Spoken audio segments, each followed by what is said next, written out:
This book, our Constitution, protects our society and empowers us to govern. The protea leaves are us, the people, who freely elect our voices in Parliament. The drum calls the people of Parliament, through whom we govern together. And the sun is our country, healing our past, improving our lives, and energizing our potential. Together, our Constitution, our people, our Parliament, and our country are building our great South African nation. Parliament TV, Channel 408 on DSTV.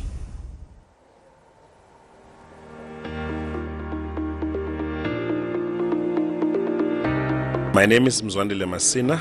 I'm the member of the African National Congress. I sit in the National Executive Committee. I come from Katlehong in Ekurhuleni in Gauteng province. I am a master's graduate from University of the Free State, having served in the 5th Parliament, and then I'm now returning, and I left and became the executive mayor of the city of Ekurhuleni. I am passionate about politics and as well as reading and writing. I'm an author, and I've authored a book about the future realities of the coalition. And then I gave the case about Ekurhuleni, and I guess we are now in that future.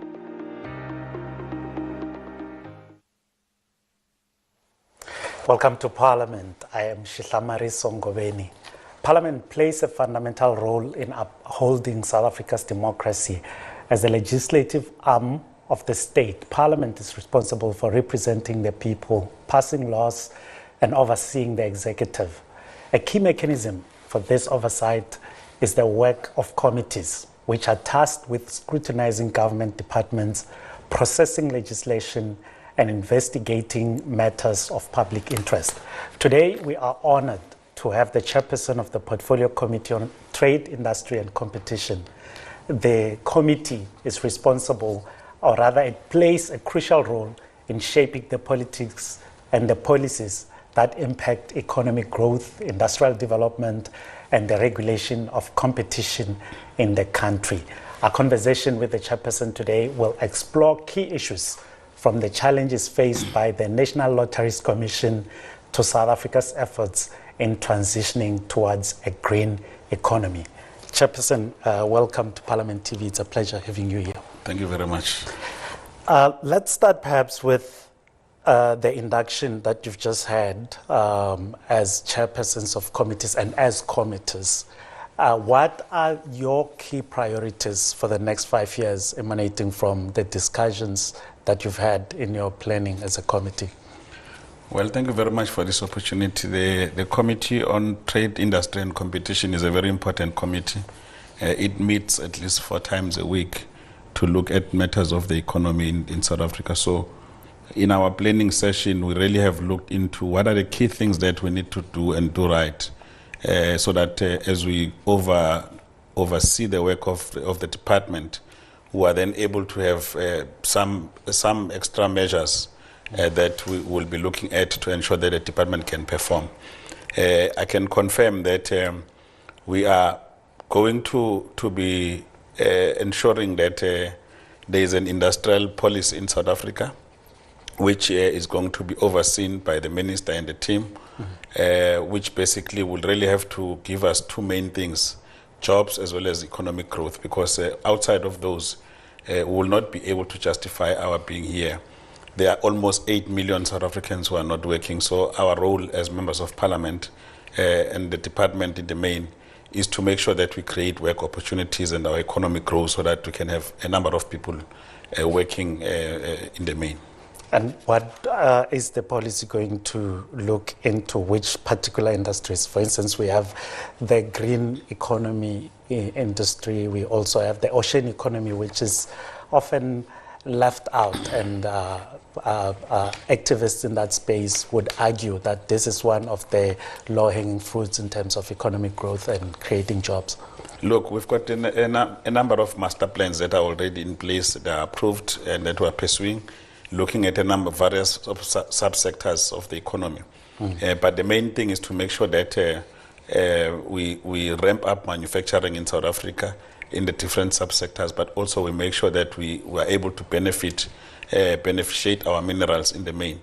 Because if we keep on sending raw materials, to the export market, we are not doing justice because we are exporting those jobs. So what we need to make sure is that the department works very hard to make sure that there's value addition in the manufacturing space, especially looking at some of the key minerals that we have as a country.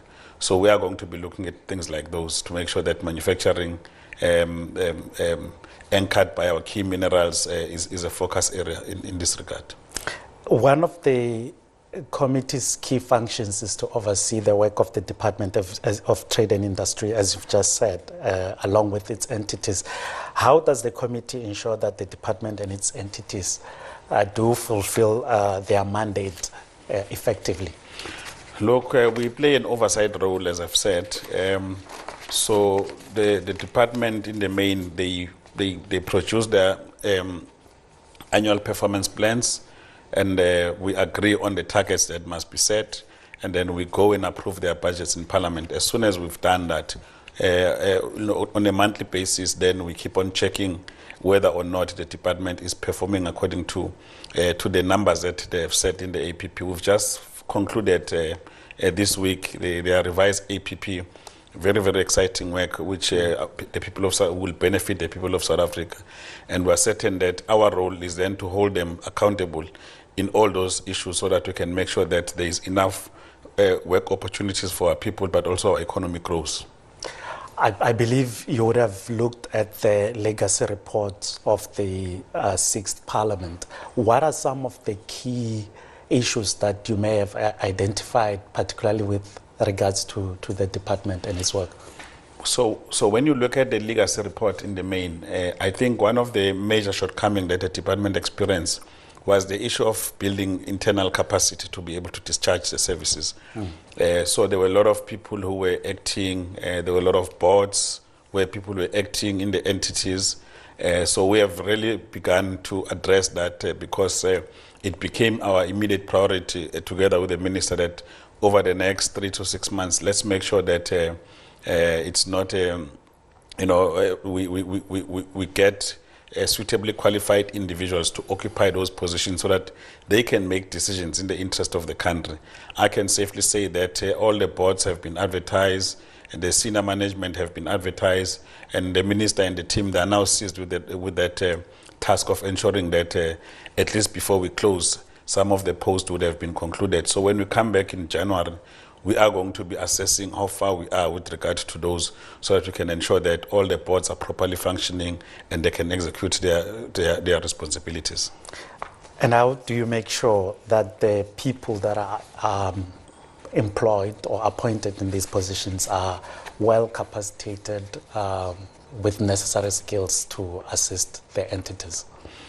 Look, we have set up very clear guidelines in terms of what we expect from officials, from boards. It is now the responsibility of the minister to ensure that according to the adverts, he finds suitably qualified individuals. And I do believe that there's quite a number of people we have in the system and outside the system who will be ready to come and provide this national service. And does the system allow for these qualified people to function optimally, perhaps even without any form of interference?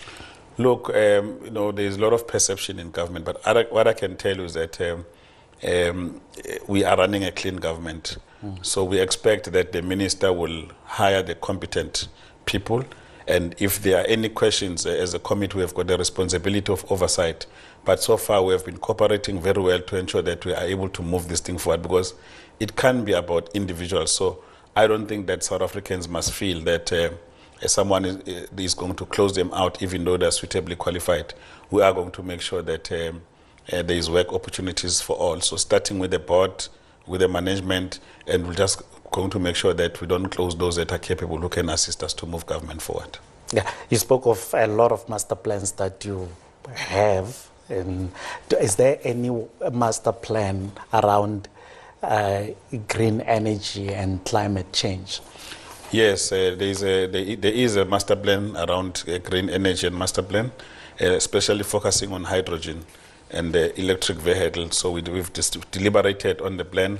One of the issues that we've raised quite firmly is that we need to thoroughly analyze the economic impact or benefit of the hydrogen energy vis-a-vis, the electric vehicle. So all those things in the main, as we look into them, so we are going to make sure that as we replace fuel with hydrogen, we don't lose the economies of scale. For instance, the petroleum sector in South Africa contributes about 3.2% of the GDP, employing almost 300,000 people. So if we introduce hydrogen and electric vehicle subsequently, we need to make sure that there are economies of scale that are going to benefit our people, but also industry on its own must be prepared to skill and reskill those that are operating in this sector so that we don't create new industries and close the old one and close the jobs as well. Is there interdepartmental coordination, for instance, so far as hydrogen and the green environment is concerned? Because I was listening to the chairperson of the Portfolio Committee on Science, Technology and Innovation, and she spoke at length about proposals that are on the table in so far as electric vehicles are concerned, and having that rolled out, perhaps using government as like a launching board. Is there any coordination? Because I think you're speaking the same language, and one could wonder if there is coordination amongst committees and even at government level. Yes, we do have joint committees. We met with them recently where we discussed the hydrogen society, which is the plan, and then we also discussed the electric vehicle as well as the hydrogen itself. So we looked into all those, and then we are then able to say that we need to position South Africa as a player, but we need to do so, just like we do with the just energy transition, make sure that everything that we do is just. So we are cooperating a lot with the Portfolio Committee, and we've encouraged also the departments on their own technically to meet so that we can ensure that we have one plan for South Africa in terms of climate change, and we ensure that we have become a critical player without losing that which is our strength currently. The committee is also responsible for considering departmental budget votes. What are the key priorities the committee considers when evaluating the department's budget allocation, for instance, and their spending? Look, issues of transformation have been flagged in the committee. Issues of beneficiation and localization have been flagged.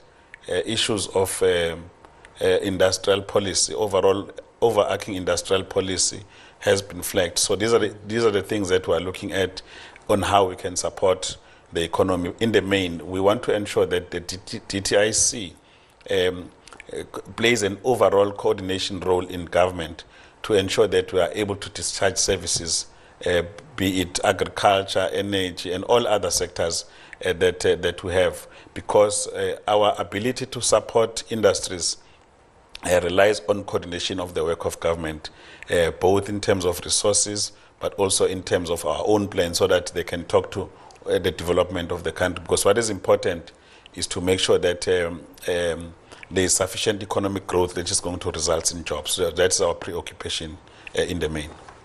And what would transformation look like in terms of some of the issues that you are saying have been flagged? Look, we're looking at issues of ownership, management, and control of the factors of production.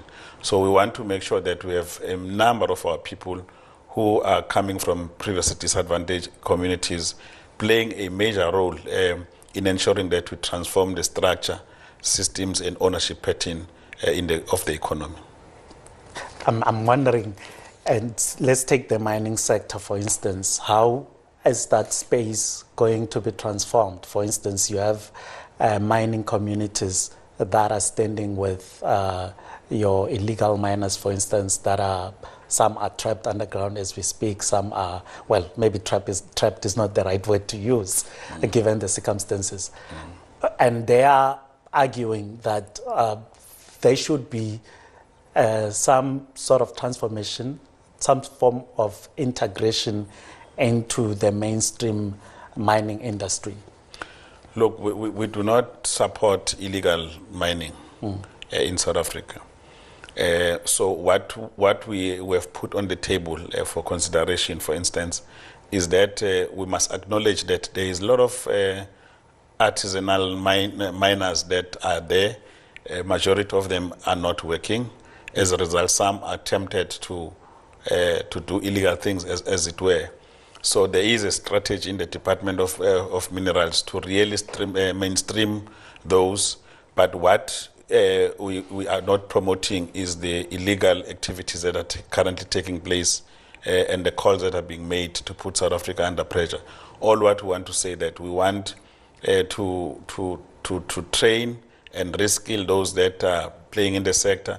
But also let's look at other opportunities, either secondary mining, through mining dams and so on, so that there could be opportunities for those who have a skill in the mining sector.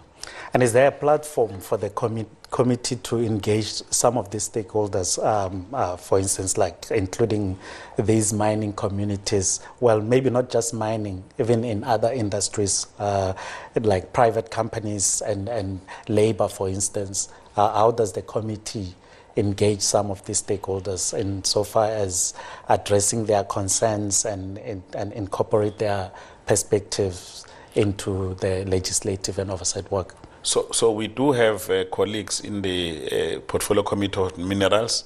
We are going to be engaging with them because they assist with a number of issues that have to do with mining. Specifically, we are looking at how do we use the minerals to propel our economy. But specific issues that relates to mining, we will be interacting with our colleagues so that they can actually share with us and we can share with the country in terms of what are the practical plans that are there to ensure that there is less illegal mining, but there is more activities of training and reskilling of our people that can result in those artisanal persons that are there finding employment opportunities within the mining sector. Are there plans also for, say, the so-called rural and township economy? Are there any plans, and what can people sitting at home wondering? We used to trade, we used to have small businesses, and now it's no longer possible. What can they expect from the committee insofar as inclusion in the legislative framework? Yes, we are looking at ensuring that we cover geographically the entire South Africa with regards to opportunities. For instance, each and every area has got a particular strength. So it's important that as we scan these provinces, we must understand what are the capabilities. For instance, if you look at the Free State, that's a grain province of South Africa and there's a mining province of South Africa. If you look at Mpumalanga, there's a coal mining province, Limpopo and Northwest, mining, platinum, and so on and so on. So we need to ensure that we develop capabilities and locate industries in those areas so that you don't have lots of people moving from rural areas into urban areas, but we can ensure that we can secure their future even in their own localities. So this is a work that we are doing to ensure that we don't just only focus on the major metropolitans, but we focus also on the rural outskirts to ensure that we can provide opportunities that are sector-based, based on the strength of each and every province in South Africa. And are there plans to protect small businesses, especially in such spaces like your rural and township areas where you have big corporates, let's say retailers, for instance, moving at a smaller scale into those spaces? And so far as competition is concerned, are there means and ways to protect the small business space? Well, there's a number of efforts at the regulatory level, which our sister department, the Department of Small Business, is working on to ensure that we can protect businesses. What I can share with you is that the local economies, township economies, are largely very, very huge, but they are more on consumption. So what we need to change as our contribution as a DTI is to ensure that it would not just townships don't just become a point of spending money, but it should be a point of producing goods that could be sold to the outside market so that the economy of each and every area can grow. So we do believe that the strategies that are being employed by Department of Small Business in the main should be sufficient to cover and support our small business, but we just need to work hard as a DTIC to make sure that the culture of spending is turned around so that we use the resources that we have, including small things like, for instance, nothing stops those that were owning general dealers to be the ones who are developing these malls because they are thriving in different communities and they have to be protected by citizens. So that's a work that we will really sponsor as a Department of Trade and Industry as and when we engage with the Department of Small Business. The National Lotteries Commission appeared before the committee recently and this was discussed. Let's take a look.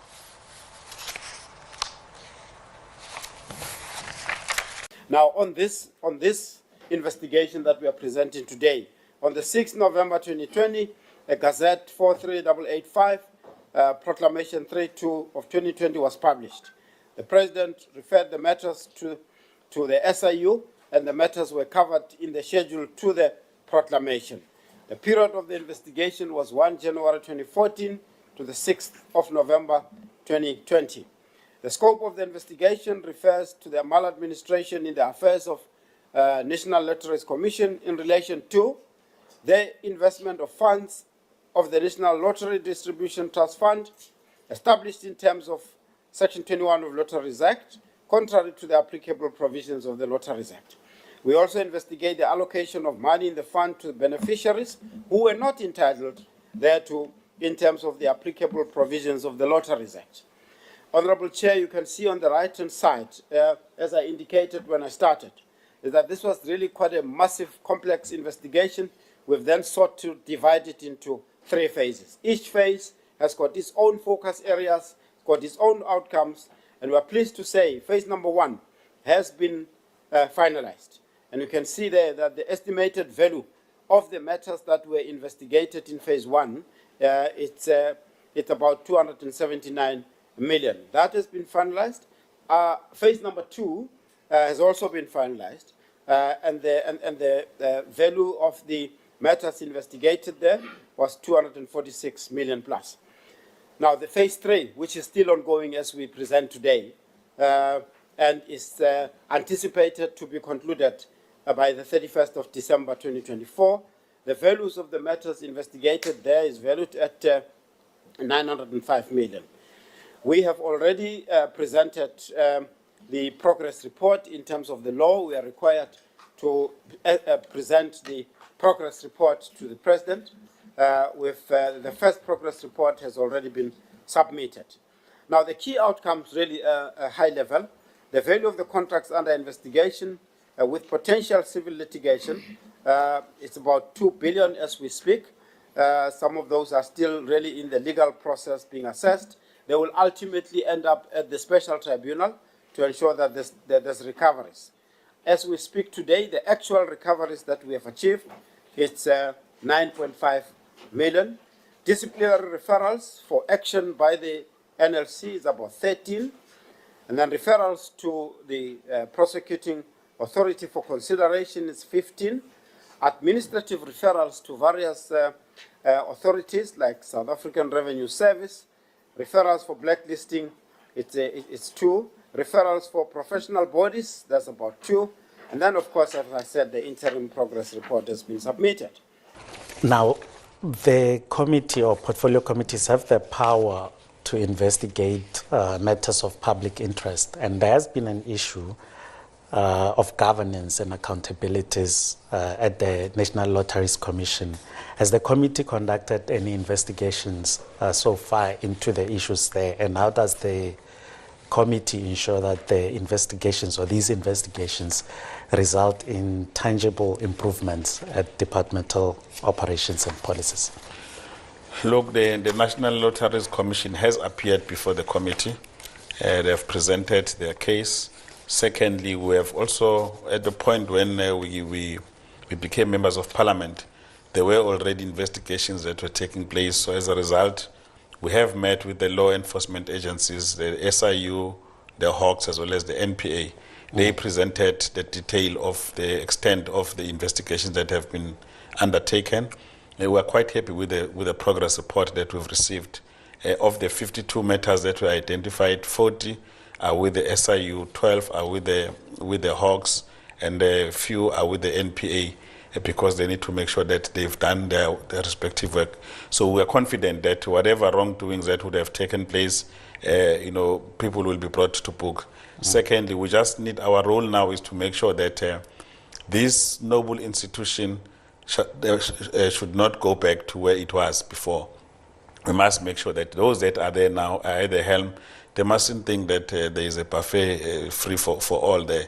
So we've got to put mechanism in place, including ensuring that the recommendations that have been made by the law enforcement agencies are tightened, and those are the things that we're going to use as our measure to really oversee the work of the NLC. Well, Advocate Motibi, the head of the SIU, I think when he appeared before the committee, he described the situation at the NLC as highly complex. And you're talking about it as people not thinking that it should be a buffet out there. What are some of the issues that were going on there? And do you think they are preventable going forward? Look, they should be preventable. Firstly, I think there was a collapse of system there. There was a colluding of some of the board members, the officials, with the accounting firms. There was a very grand scheme of hijacking of NGOs that was taking place. So all those things, if we have proper systems in place, are preventable. But if you don't have proper systems in place, it's going to be free for all, as we have seen. So what we have been taken into confidence by the NLC now is that they have put systems in place to make sure that such things do not continue to persist in the NLC. During the discussions in the committee, members proposed reassessing how worthy causes are determined for funding by the NLC. Is the committee satisfied that this could reshape the NLC's operations, and how? Well, yeah, there are things that don't make sense in the main. For instance, to give you an example, I come from Katlehong. We every December we host a sports tournament, and we know how much they cost. You have a situation where someone is given 5 million to host a sports tournament, and we know there is no such. If you've got 200,000 or so, you can host a successful sport tournament. But there's other things that are funded. If you really scrutinize them quite closely, you realize that actually this is not a good cause. Whereas with what had happened, we opened up that institution. It just became a crime of greed more than anything, where people are supposed to be doing things that are of worthy causes, but in the main, those things collapsed, and then we find ourselves, where we are now, where law enforcement have come in. But the tragedy about this whole thing is that, those that have got good causes are now not being funded. There are funding delays because we are trying to make sure that we put these systems in place so that things can be done much more better. We're confident that when the system kicks in, we should be able to proceed and ensure that we can fund these worthy causes. And what changes or improvements do you think the distribution agencies need to implement to ensure better governance and accountability? Well, we need systems. What happened in the past, for instance, you have Mzondile Masina with the ID he applies, but he hijacks 3, 4, 5 NGOs. But if we had a system, just by an ID number and the name, you will pick up that this is one person who's playing the games with different NPOs. But it appears that those such systems were not in place. So moving forward, I think we have been assured by the commissioner and the team that they are doing everything possible to put watertight systems that are going to ensure that only those that are suitably qualified, they get to benefit from the work of the National Lotteries Commission. And obviously, you get to know about these things through whistleblowers. And there have been concerns raised about the safety of whistleblowers with reports of threats to both of the whistleblowers and the investigators. How is the committee addressing this issue, and does it remain a significant concern? Of course, it is. That's why one of the questions that came from the members directed to the law enforcement agencies was really, how do we ensure that there is a witness protection? We're assured that that work is underway. Obviously, it's not something that we can talk about publicly, but all those that are whistleblowing, they do have an avenue through law enforcement to ensure that they are properly protected. You've previously referred to these actions of the implicated firms, audit firms, for instance, as crimes of greed. What consequences does the committee recommend these firms face, and can they be summoned to appear before the committee? Look, the case is now sub judice, so it will be dangerous of us to open another channel of people to come and vent. Let the law take its course, and if we are not satisfied with the outcomes of the law enforcement, we will have another opportunity to either call those people or subpoena them to appear before the committee and be able to ask the relevant questions. But for now, we've left the matters in the hands of the police. Okay. If you've just joined us, we are in conversation with the Chairperson of the Portfolio Committee on Trade, Industry and Competition, Mr. Mzwandile Masina. When we come back, we will be speaking to the Chairperson about South Africa's transition to a green economy. We'll be right back. We recognize the potential of the Hydrogen South Africa program, but raises critical concern regarding its alignment with the constitutional principles of equity, transparency, and environmental sustainability. While we support technological progress, it is imperative that this initiative fulfills its obligations under the Bill of Rights, ensuring that benefits are distributed equitably. The establishment of DSTI, DTIC, commercialization task team requires a robust mechanism to safeguard public funds from mismanagement. Furthermore, hydrogen production method must comply with Section 24 of the Constitution, guaranteeing a safe and healthy environment for all citizens. My question is, how will the program meet the constitutional obligations to ensure equitable access to its benefits? What specific accountability framework will be implemented to protect public resources within the task team? How will compliance with constitutional environment protection be ensured in hydrogen production?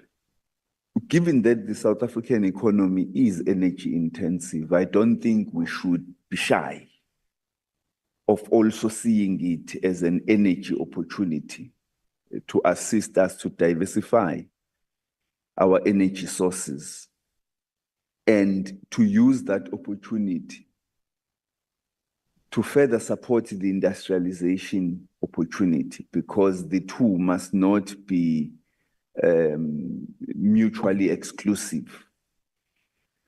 But I think the issue that we at some point need to discuss is just how do we intend to industrialize the economy? Just to zone in on the issue of the industrialization. How do we intend to industrialize the economy through such a program and move it away from the MEC-related sectors, ensure that we are able to raise the levels of reindustrialization of South Africa to a higher level? But at the same time, how do we do so whilst proceeding cautiously? I think Member Thring was correct about Africa's contribution to the carbon emission ratios globally, and the fact that South Africa still possesses a lot of fossil fuels that employ a lot of people. So we obviously have to think about those aspects and how do we proceed in regard to such issues. We're shifting gears to environmental issues. We've touched on them earlier on. The government has emphasized plans to decarbonize the economy. What progress has been made, and are there clear timelines for achieving this transition? Look, a lot of work is being done, but we must firstly understand in context that, Africa as a continent contributes about 4% to the global emission. So whatever actions or inaction we take, it should be understood in that context that, the just energy transition has to be just. We are a country endowed with coal, for instance. So if we want to move to renewables, we must move at a pace that will not disadvantage a province like Mpumalanga, so as other sources of energy. So as a country, we're optimistic that there is a need for us to deal with issues of climate change, but we must do so in a manner that does not disrupt our economic activities, because we're dealing with quite a number of challenges. We have earmarked this as a very important area of work that must be looked at, but we must do it at a pace that is consistent with what is happening globally. We have about 5 years before the target, or the 2030 target of the Sustainable Development Goals. How are we doing in that space in terms of meeting these SDGs? Well, we have not received the report, as you know, that our colleagues were at the COP29, where they've prepared and delivered an extensive report of South Africa. So we've not really had the sight. So when we meet with our colleagues who are responsible with this kind of work, I think we'll be in a better position to understand how far we are. What we know as the DTIC is that, we are looking at alternative sources of energy. We are looking at cleaner sources of energy, and we are also looking at alternative sources of energy so that we can make sure that we contribute in the main.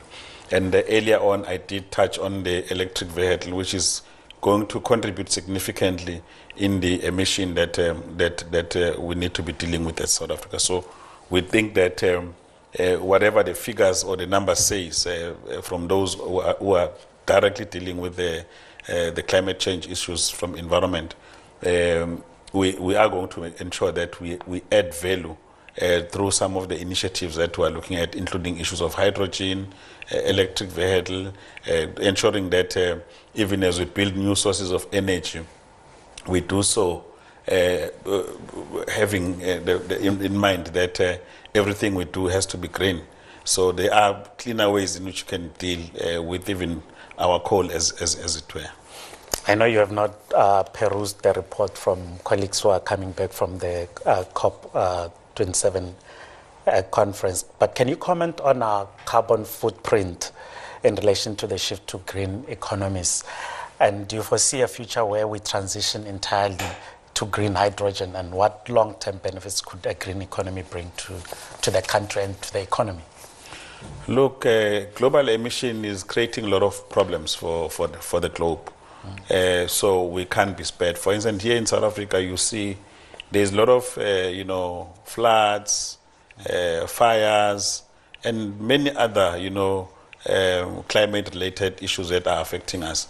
So we do need to make sure that we move with speed to deal with those issues.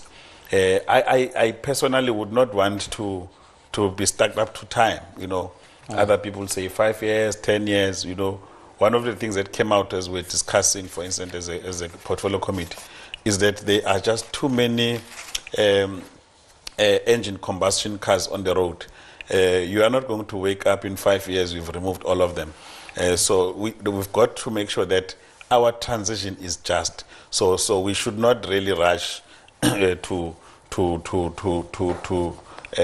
meet these deadlines. We've got to work towards those deadlines in a much more responsible manner. Is there interest in, say, for instance, in the public transport space insofar as transitioning to green, to hydrogen engines, for instance? Is there any, or are you facing, could you say we are facing some resistance? Look, everybody is interested to see, what is the economic benefit, So I would not say that generally there's resistance. People are looking at options. What does it mean economically? Does it mean more savings? Does it mean more convenient? So everybody is really looking, and I think the uptake will be at a part and scale that will ensure that we do not disrupt our own economic activities in South Africa whilst we are fulfilling the global commitments that we have made. Okay. Now, as we conclude, I want us to look into public procurement law, for instance. The committee recently received a presentation on the Public Procurement Act of 2024, which was assented by the President, I think earlier this year, I think in July. Yes. And it was published in the Government Gazette. How does this act assist us in terms of closing gaps insofar as wasteful expenditure is concerned? Look, between the provincial government and national government, we spend about just over 2 trillion rand buying goods and services. So it's a huge economy on its own. So if you include SOEs, if you include municipalities and other entities of government, it's probably the figure will shoot up, in a much more reasonable way. So it's important, therefore, that that space is not left unchecked by us as DTI. We've got to make sure that we create centers of excellence, we create opportunities for new entrants, and we create opportunities for those that are operating at different scale, so that we don't leave the space unattended. So this piece of legislation was very, very important for South Africa to ensure that there is a seamless transition from preferential procurement to public procurement, so that we can ensure that the overall, all the things that were almost like a blind spot are covered into. For instance, to give you an example, we spoke about how those that are malicious with regard to tenders are operating. One of the things in the new act that is being proposed is that they will have to use technology, to when they open these tenders, when they adjudicate, so that the process is transparent, and everyone can trust that who's a winning bidder is indeed a winning bidder. The issues of set aside are clarified. The issues of panels and pre-qualifications are clarified. So these are the things that have been sticking issues with regard to the previous law. As soon as this law is implemented, there is a commitment, there is a scope for the Minister of Trade and Industry to really put some regulations in place that will enable issues of transformation, issues of development, focusing also on issues of beneficiation. So there is going to be a greater role that is going to be played by the Minister of Trade and Industry in this regard. So we as the committee, we are going to be taking a closer look in those reports as they come, to ensure that we can use this public procurement to bring about transformation in South Africa. As we conclude, Chair, you touched on beneficiation earlier on. The Act provides measures for local beneficiation and innovation to prevent exportation of jobs elsewhere in the world. What is the role of the committee in ensuring that this provision serves its intended purpose? You've touched on it, but I want you to expand a bit on it. Yeah. Look, the value addition is very important. What we are now discussing as an idea, which if properly canvassed from our other colleagues, is that there has to be a quota. But firstly, we must agree which mineral And then we must also agree about the quota so that they are those who are responsible for checks and balances who are then able to fast track and see who are the role players. And the second issue is that there has to be an interest from private sector, because the state, we can do all these things in terms of the law, but the takers finally is the business sector, which must come and say to us, look, your quota is low or your quota is high, and what do we do? So the important thing is that we need to balance between the export-oriented growth and the growth that is backed by our own, local manufacturing here. So those are the issues that we are hoping that such pieces of legislation are going to assist us to ensure that we can hold each other accountable. Okay, in closing, Chair, I think even when you look at the Zondo report, for instance, the criticism on Parliament and its committees, it's based on the fact that people don't see people getting arrested for crimes committed and so forth. Do you think committees have enough powers to hold people accountable individually or even report them when necessary? Yes. There's sufficient power to, to subpoena, to open cases. I think that the scrutiny this time is quite tight. You can check from the colleagues who come from departments to Parliament. They know that firstly they have to be properly prepared, and if there are wrongdoings, you have young, bright minds in these committees who are very inquisitive, who ask very difficult questions.